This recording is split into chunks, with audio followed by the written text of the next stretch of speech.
Akim Olufemi Gbajabiamila.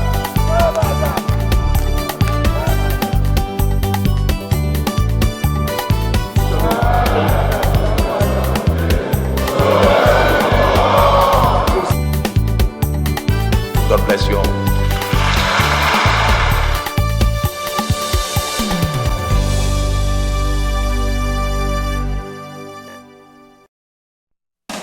House amends 2022 Appropriation Act, provides subsidy for petroleum. Of the House calling for the declaration of state of emergency in the security sector. Yes. I so move. Plus, lawmakers call on federal government to declare state of emergency on insecurity.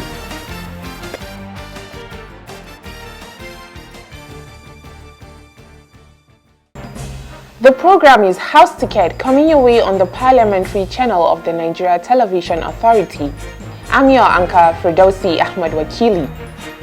Like you heard in our highlights, the 9th House in the week under review amended the 2022 budget to make allowances for petroleum subsidy, among other provisions. The House also amended the parameters on which the budget stands, adjusting things like price for crude, daily production quota for oil, etc. For details of these alongside other decisions taken during plenary, join me after the break for the full program. Do stay tuned. If we set our minds right, embrace each other in love and brotherhood, we will come through these troubling times. We will survive, we will recover, and then we will thrive. One nation under God, free, peaceful, and prosperous.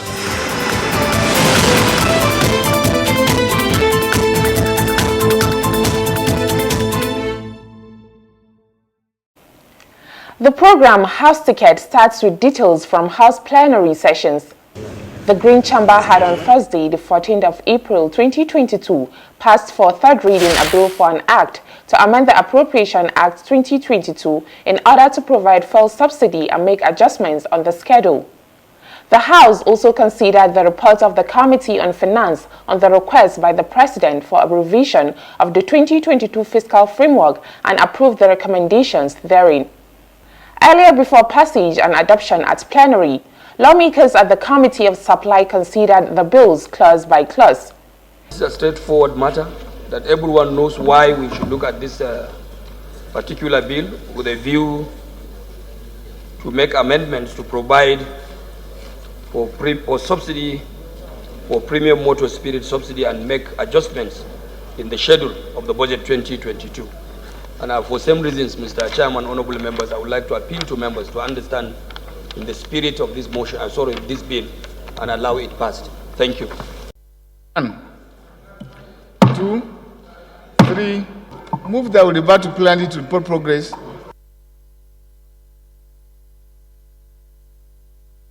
Consider the report on the bill for an act to amend the Appropriation Act in order to provide for premium motor spirit subsidy and make adjustment on the schedule and later matters, approve the recommendation and the long title with the report. Key recommendations in the amendment bill seeking the approval of the House are the oil price benchmark of $73 per barrel, oil production volume of 1.6 million barrels per day, petroleum motor spirit subsidy of 4 trillion, and a cut in the provision for federally funded upstream projects be implemented by 200 billion naira from 352.80 billion naira. Other recommendations for approval in the revised budget are an increase in the projection for federal government independent revenue by 400 billion naira, an additional provision of 182.45 billion naira to cater for the needs of the Nigerian police first, domestic debt service provision of 76.13 billion naira, and net reductions in statutory transfer by 66.7 billion naira. Those in favor of the motion that the bill be read at that time say aye. Against any, the ayes have it. Clerks invited to read the long title for the bill. Right, Honorable Speaker, honorable members. A bill for an act to amend the Appropriation Act 2022 in order to provide for premium motor spirit subsidy and make adjustments on the schedule and for related matters. Third reading. Still on budget matters, the House, in line with the medium-term expenditure framework, has approved a budget for the Nigeria Customs Service for the year 2022, totaling 369.1 billion naira. Lawmakers at the Committee of Supply considered the bill presented by the Chairman, House Committee on Customs and Excise, Representative Leki Abijidi. And the income for this expenditure is taken from the 7% collection or duty and 2% VAT share that Customs collects on behalf of the FIROs in a year. And there's something we call comprehensive import supervision scheme. That is, every import that comes into the country, there's 1% FOB charges by the then service providers. But since they have been wound down, Customs is one doing the job. The President, in his own magnanimity, approved 60% of this amount for Customs to do infrastructures. And also, there is a retained earning. It's not actually an income. This earning is for projects that they couldn't execute on the budget that is currently running, that is going to end 31st May. This year, that's about 114.3 billion. Recommendation 9, recommendation 10, long title. Honorable Leki. Yes, sir. What is the secret? The secret is because we are working as a team. Of the total budget, capital projects take 214.29 billion naira. Personnel cost gets 108.85 billion naira, and 45.89 billion naira was earmarked for overhead cost. The budget is for the year ending December 2022.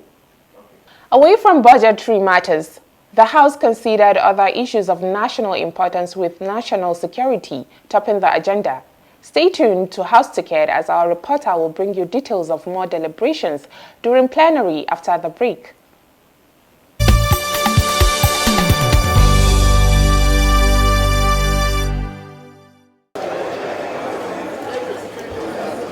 Deputy Speaker Representative Ahmed Idris Wase presided over plenary throughout the week.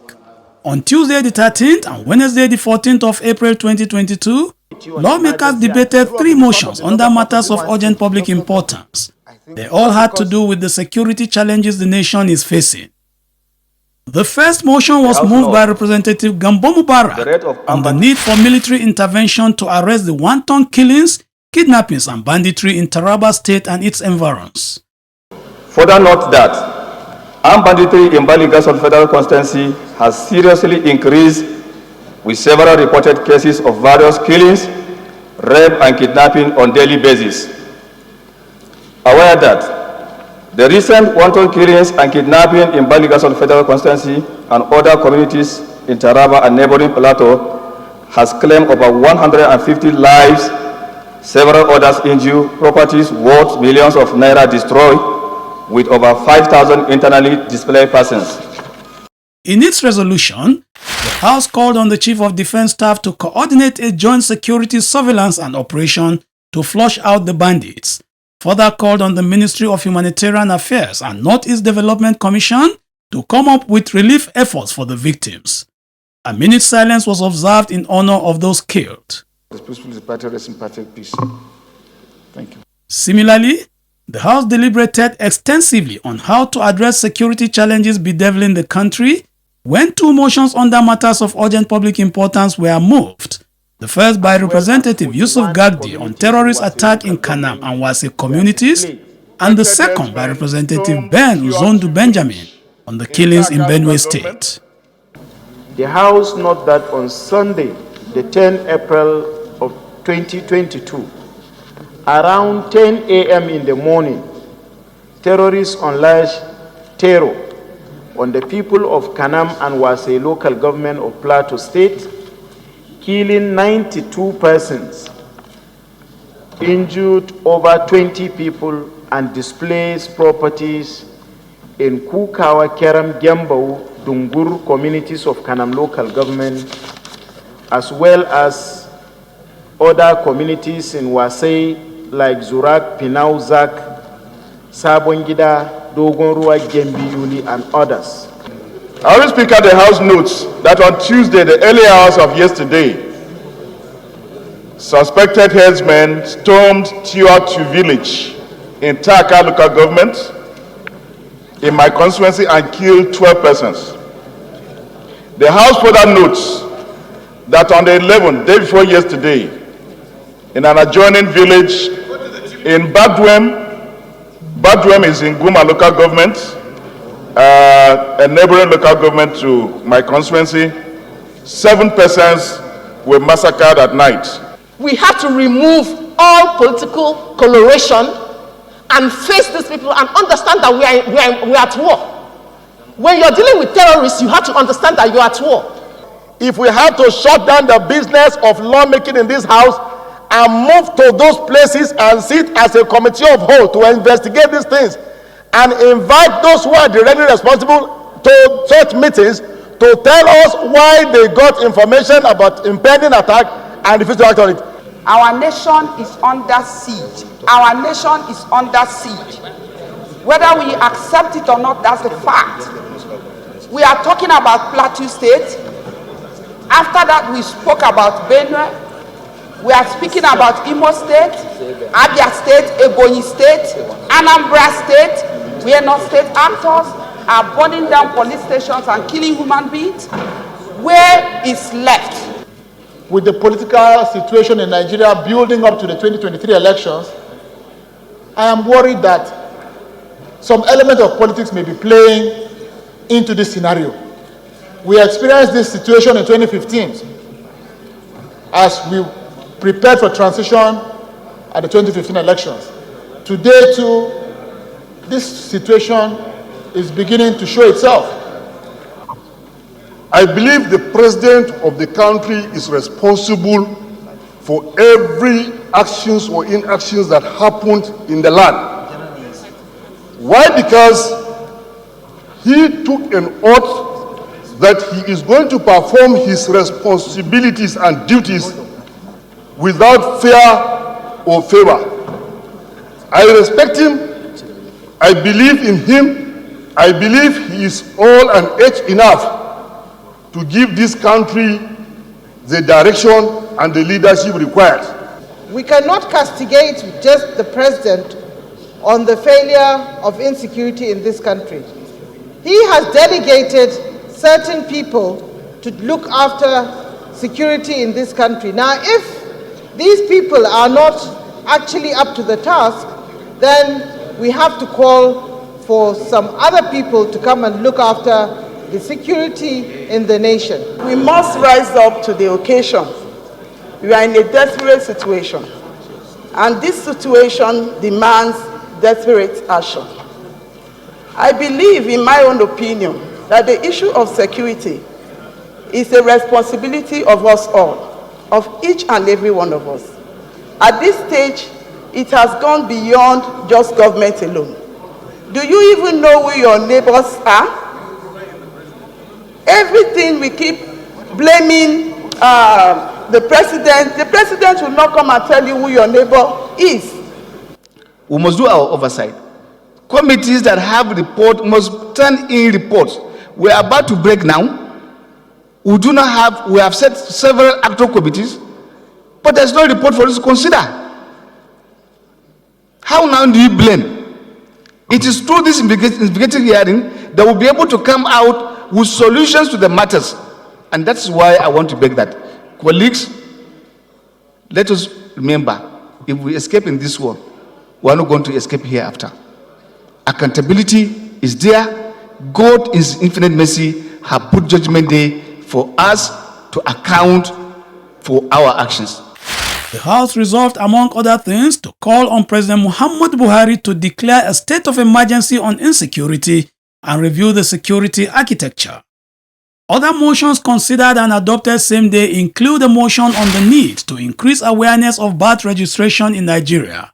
Representative Bashiru Dawodu moved the motion. Concerned about how a country without credible statistics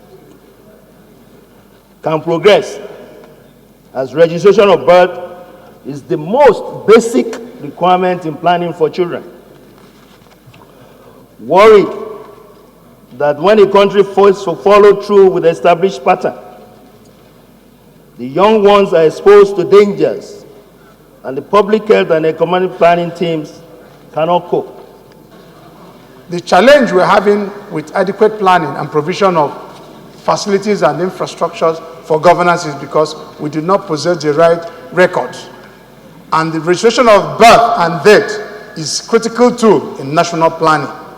And that's why I am supporting this motion. I want to put it on record that actually all these things are in place through the National Population Commission.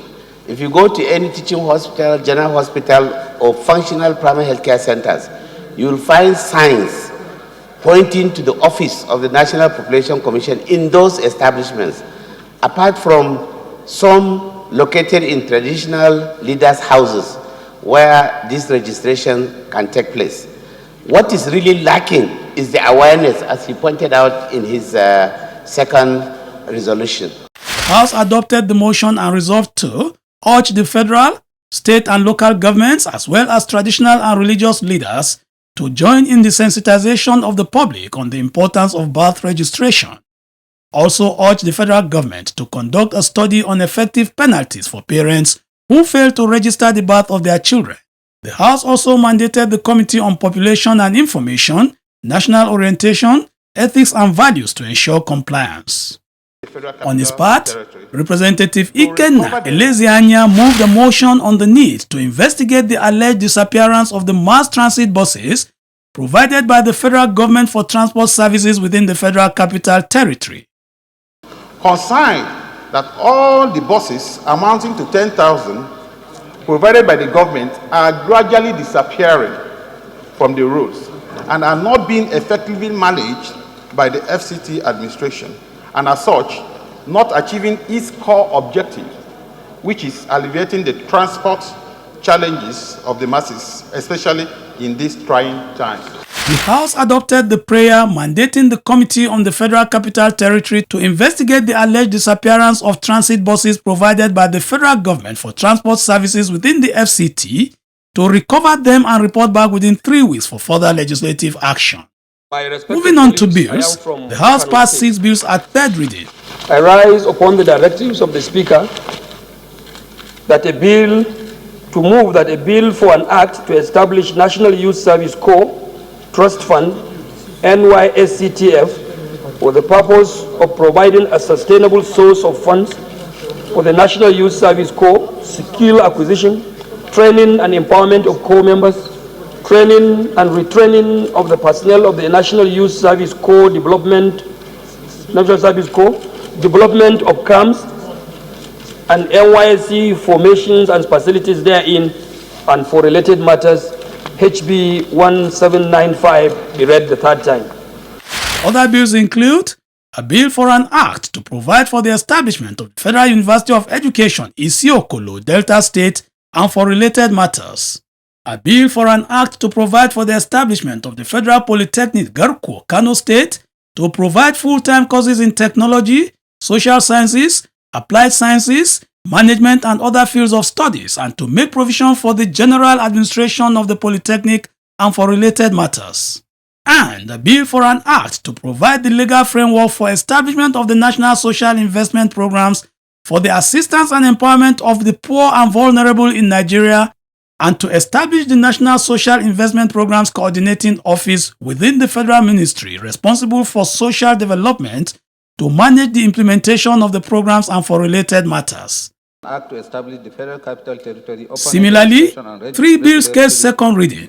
One of them is titled A Bill for an Act to establish the Federal Capital Territory Orphanage Registration and Regulatory Agency to regulate the establishment and administration of orphanages and other related institutions in the FCT and for related matters.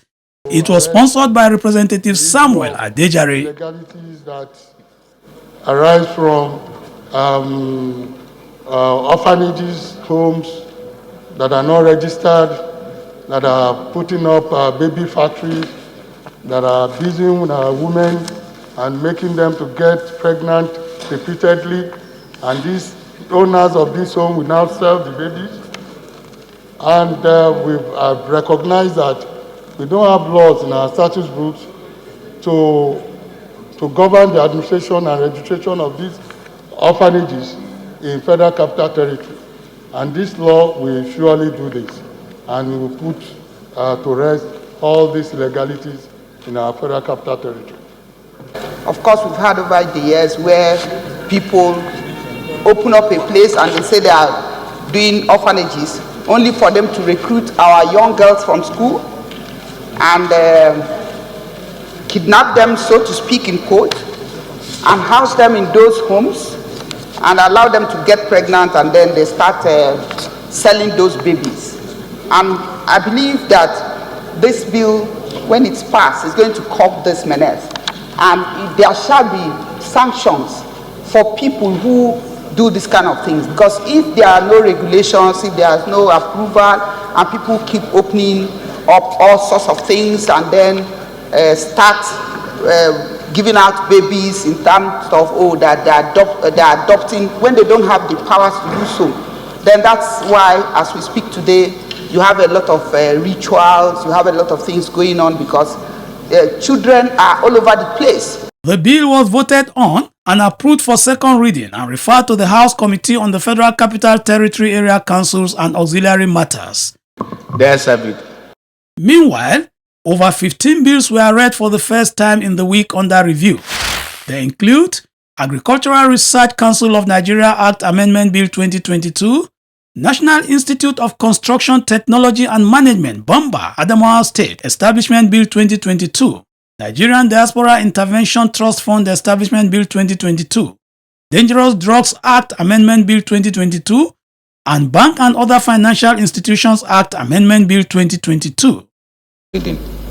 Utilities Charges Commission Act Amendment Bill 2022, first reading.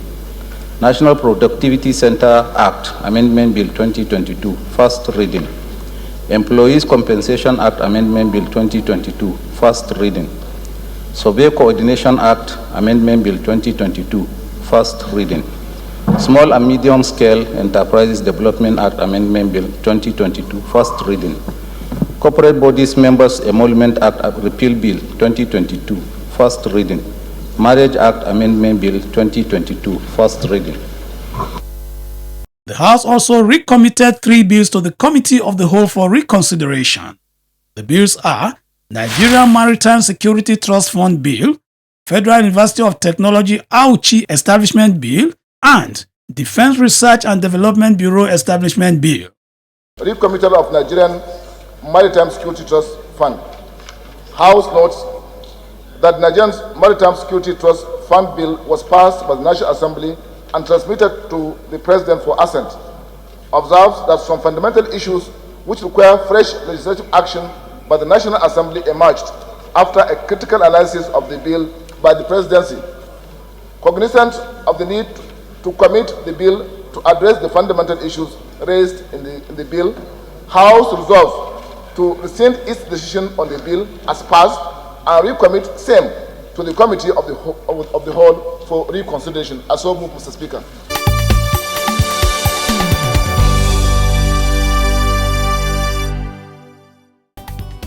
That's the much we can take on this episode of House Ticket. Keep watching the program on NTA Parliament as we bring you details of your lawmakers' activities within and outside the National Assembly. Join me again soon for another interesting episode of the program. Thanks for watching and God bless Nigeria.